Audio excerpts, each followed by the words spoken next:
Assalamualaikum warahmatullahi wabarakatuh. Selamat pagi, salam sejahtera buat kita semua. Jumpa lagi dengan Ibu Rosita. Kita akan belajar di paket A kelas 6 ya, materinya tentang ini ya. Kita pakai buku atau modul tema 11. Tema 11 berarti paket A kelas 6. Oke. Kita sama-sama lihat kelas 6 apa saja kita pelajari. Nanti kita pelajari tentang pengertian dan ciri-ciri dari teks penjelasan atau penjelasan itu disebut juga dengan eksplanasi. Eksplanasi ya, kita bahas tentang eksplanasi aja. Eksplanasi. Nah, ini dia. Nah, pengertian dan ciri-ciri teks penjelasan atau eksplanasi. Nah, di sini bisa kita lihat.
Oke, sini kita sama-sama lihat.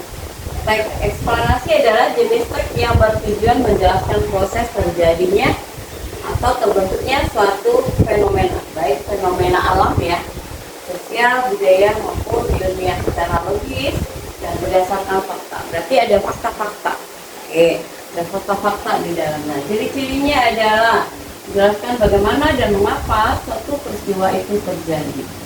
Lalu berisi informasi yang bersifat faktual dan dapat dipertanggungjawabkan. Oke. Yang ketiga adalah disusun secara logis dan sistematis. Kalau logis berarti sesuai dengan logika. Sistematis berarti berurutan secara kontinu. Itu maksudnya. Nah, selanjutnya adalah menggunakan konjungsi kausalitas. Misalnya ada kata karena, ya, sehingga, akibatnya, dan konjungsi kronologis adalah misalnya kata kemudian, setelah itu. Oke, contoh singkat dari teks eksplanasi. Hujan terjadi karena proses penguapan air oleh panas matahari. Nah, uap air naik ke atmosfer. Nah, kemudian mengalami kondensasi hingga membentuk awan.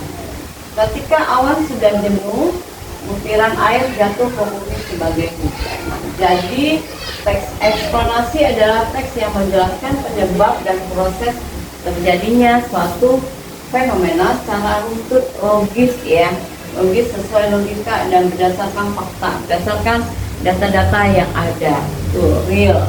Oke, itu dia. Nah, kita lanjut ke sini lagi ke materinya. Nah, di sini juga ada contoh tentang teks penjelasan atau eksplanasi. Nah, berjudul terjadinya banjir. Banjir adalah peristiwa yang terjadi ketika aliran air yang berlebihan merendam daratan. Nah, biasanya banjir datang secara mendadak dan mengalir deras sehingga menghanyutkan benda-benda. Banjir bisa mengakibatkan beragam masalah seperti ekonomi, sosial, dan merusak sarana prasarana yang ada. Sumber yang diambil adalah ya BHATPS basnas.id pendistribusian image dan bla bla bla. Nah, itu tentang fotonya yang diambil. Banjir yang terjadi disebabkan oleh beberapa hal. Salah satu penyebab terjadinya banjir adalah, apa penyebabnya? Sampah yang menumpuk di sungai. Karena kita suka buang sampah di sembarangan tempat, berarti sungainya sampai penuh dengan sampahnya. Jadi akhirnya menyumbat. Nah, kalau hujan berarti kan setelah menyumbat jadinya banjir gitu. Oke, banyak masyarakat yang membuang sampah ke sungai membuat sungai menjadi dangkal. Akibatnya aliran sungai menjadi tidak lancar. Nah, seperti Ibu jelaskan barusan ya. Saat hujan tiba, air akan meluap dan terjadilah banjir. Oke, seperti apa yang Ibu jelaskan. Dampak yang diakibatkan oleh banjir antara lain ada kerusakan fisik seperti jalan bangunan dan jembatan. Nah, selain itu banjir juga berdampak pada timbulnya berbagai penyakit dan memburuknya sanitasi lingkungan. Itu dia contoh dari terjadinya banjir. Kalau kita buang sampah sembarangan akan terjadi banjir. Banyak tuh banjir bandang, tsunami dan sebagainya. Nah, ini kronologisnya ya, proses terjadinya banjir karena sampah. Apa prosesnya? Yang pertama adalah sampah dibuang ke sungai, jadinya menumpuk. Oke. Lalu kedua, sungai menjadi dangkal. Nah, saat turun hujan, akan terjadi banjir. Itu dia kronologi. Nah, ini setelah Anda mengetahui proses terjadinya banjir, tahukah Anda apa penyebab terjadinya banjir? Apa akibat atau dampak dari banjir tersebut? Dan bagaimana kira-kira solusinya? Nah, untuk menjawab pertanyaan tersebut, kita coba kembali membaca terjadinya banjir di atas. Kemudian jawablah pertanyaan tersebut dengan mengisi tabel yang tersedia di bawah ini. Nah, penyebabnya apa saja tadi? Apa penyebabnya nanti ditulis ya. Terus akibatnya atau dampaknya apa yang terjadi. Lalu solusinya seperti apa? Tuh, coba belajar nanti menjawab pertanyaan ini. Sudahkah Anda mengisi tabel tersebut? Nah, ini kunci jawabannya. Oke. Penyebabnya adalah sampah yang menumpuk di sungai. Terus yang kedua, penyebabnya adalah banyaknya masyarakat yang membuang sampah ke sungai membuat sungai menjadi dangkal. Akibat atau dampaknya. Nah, akibatnya adalah yang pertama, aliran sungai menjadi tidak lancar. Yang kedua, saat hujan tiba air akan meluap, ya. Terus akibat atau dampak yang ketiga adalah terjadinya banjir, ya.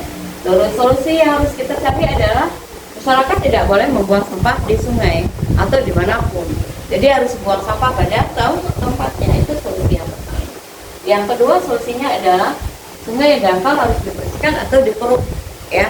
Harus dibersihkan, harus diangkat sampah-sampah yang ada di sungai. Nah, berdasarkan contoh teks eksplanasi dan penjelasannya seperti yang telah kita lihat bersama, dapat ditemukan ciri-ciri teks penjelasan atau eksplanasi tersebut.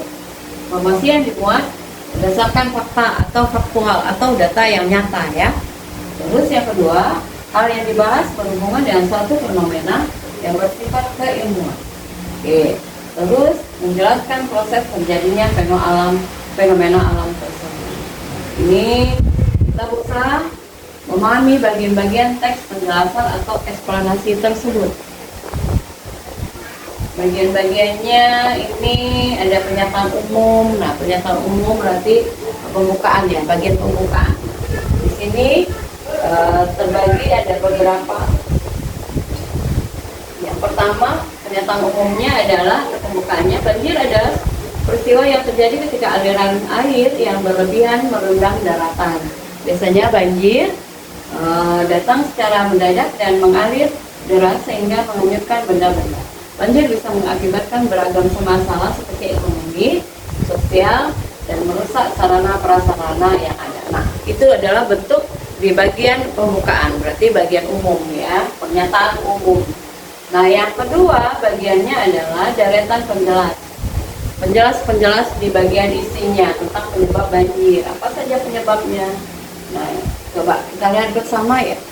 Banjir yang terjadi disebabkan oleh beberapa hal. Ingat, beberapa hal, berarti lebih dari satu. Nah, salah satu penyebab terjadinya banjir adalah sampah yang menumpuk, berarti menumpuk-numpuk. Kita buang sampah sedikit sedikit sedikit, lama-lama menjadi bukit. Nah, harusnya itu kita menabung, ya, menabung uang, sedikit kita tabung, sedikit tambah lagi sedikit, jadi makin banyak makin banyak. Nah, tapi kalau sampah yang kita tumpuk semakin banyak, itu nanti mengakibatkan akan terjadinya banjir. Nah, ini jelaskan, banyaknya masyarakat yang membuang sampah ke sungai membuat sungai menjadi dangkal, berarti kan sempit ya. Terus akibatnya aliran sungai menjadi tidak lancar. Nah, saat hujan tiba, air akan meluap dan terjadinya banjir, pasti banjir. Nah, itu adalah deretan penjelas yang pertama. Nah, ada deretan penjelas yang kedua. Nah, dampak yang diakibatkan oleh banjir antara lain kerusakan fisik seperti jalan, bangunan, dan jembatan. Nah, selain itu banjir juga berdampak pada timbulnya berbagai penyakit, ya, penyakit kulit dan lain sebagainya. Nah, bagian terakhir adalah kesimpulan atau dampak-dampak yang terjadi. Sebagai warga masyarakat, kita harus ikut menjaga kelestarian alam di sekitar kita. Di lingkungan kita harus jaga, ya. Bencana banjir yang terjadi dapat kita cegah dengan perilaku yang memperhatikan lingkungan kita. Lalu bentuknya adalah kita tidak boleh membuang sampah di sungai agar sungai tetap bersih dan terhindar dari banjir. Oke, perhatikan berikutnya. Jadi teks penjelasan atau eksplanasi ada 3 bagian, ya. Ada pertama pernyataan umum, itu bagian pembuka. Terus yang kedua deretan penjelasnya bisa ada 2 bagian. Terus yang terakhir adalah bagian kesimpulan atau penutup. Ini boleh ada, boleh tidak. Tapi alangkah lebih baiknya di setiap paragraf kita atau wacana kita yang bentuknya eksplanasi atau apapun itu haruslah ada di bagian penutup. Oke, itu dia. Ini tentang gempa bumi. Nah, kita cari contoh lain. Ya, ini ada sudah penjelasannya. Kita coba cari contoh lain. Contoh lain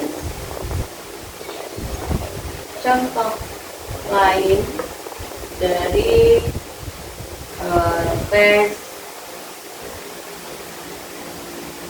teks eksplanasi beserta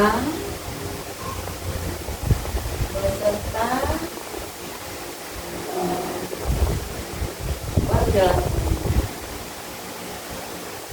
Oke, penjelasan. Ya, nah ini ya kita lihat bersama. Ini contohnya.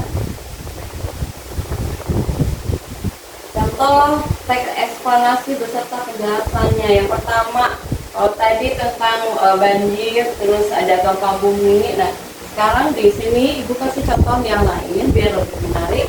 Teks eksplanasi tentang gunung meletus, ya. Gunung meletus masih tentang fenomena alam. Oke, fenomena alam. Nah, sini gunung meletus. Nah, gunung meletus adalah peristiwa keluarnya material dari dalam bumi berupa lava, abu, batu, dan gas melalui kawah gunung, ya. Lalu kawah gunung dia naik ke atas, meletus, boom, gitu. Peristiwa ini terjadi akibat adanya tekanan magma yang sangat besar dari dalam bumi di bawah dia, ya. Proses gunung meletus diawali dengan naiknya magma dari dalam bumi menuju permukaan. Tekanan dan suhu yang tinggi menyebabkan magma serta gas terkumpul di dalam gunung. Ketika tekanan tersebut semakin besar dan tidak dapat ditahan, jadilah letusan tersebut, ya, yang akan mengeluarkan lava, abu vulkanik dan gas di permukaan bumi. Nah, letusan gunung berapi dapat menimbulkan berbagai dampak seperti kerusakan lingkungan, gangguan kesehatan akibat abu vulkanik, dan perubahan kondisi tanah. Namun material vulkanik juga dapat membuat tanah menjadi subur. Nah, penjelasannya di bagian pernyataan umum, paragraf pertama menjelaskan pengertian tentang gunung meletus. Terus ada deretan penjelasnya. Paragraf kedua menjelaskan proses terjadinya letusan. Tuh, ya, sampai ini meletus. Terus interpretasi. Nah, ini bagian penutup. Nah, paragraf ketiga menjelaskan dampak yang itu dia. Oke. Terus Contoh selanjutnya, teks eksplanasi tentang pelangi. Nah, proses terjadinya pelangi. Lihat, apa itu pelangi? Pelangi merupakan fenomena alam berupa lingkungan warna-warni. Dia berwarna, warna-warni. Ada apa saja warna pelanginya ya, nanti kita lihat. Terus warna-warni yang biasanya terjadi ya terlihat di langit setelah hujan. Pelangi terjadi karena adanya pembiasan dan pemantulan cahaya matahari oleh titik-titik air di udara.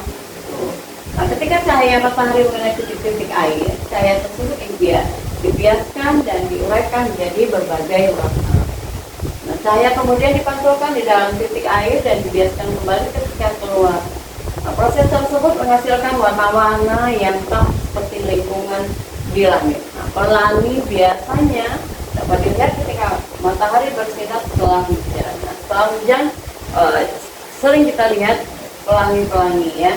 Fenomena ini akan terlihat lebih jelas jika posisi matahari berada di belakang pengamat dan terdapat pada titik di air di udara ya.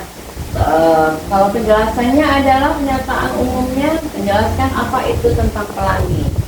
Terus ada deretan penjelasnya, menjelaskan proses cahaya matahari membentuk pelangi. Nah, interpretasinya adalah atau bagian penutupnya adalah menjelaskan kondisi yang membuat pelangi dapat terlihat.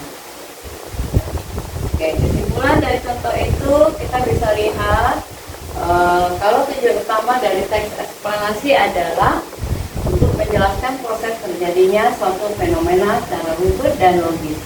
Nah, struktur umumnya nih ada ya, deretan umum, deretan penjelas, dan interpretasi. Itu aja. Oke.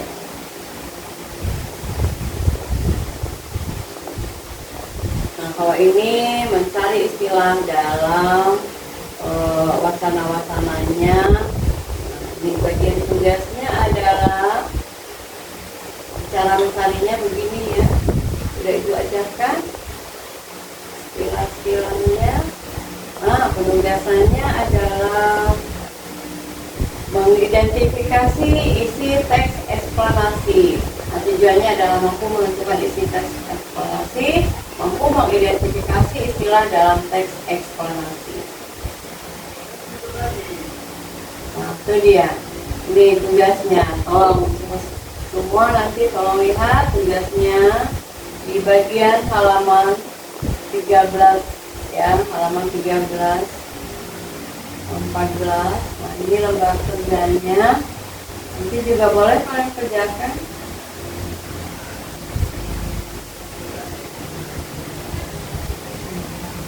Tugasnya juga lumayan. Nah, tugas di unit 1 ini coba tolong dikerjakan. Nah, kerjakan tepat waktu.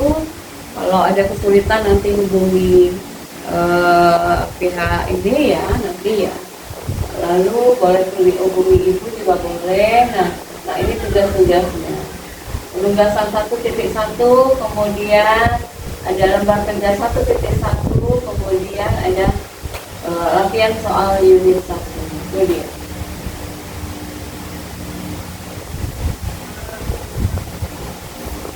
Oke, kita cukupkan materi kita kali ini sampai di sini. Jangan lupa mengerjakan tugas pada halaman tadi, halaman 13 ya, 13.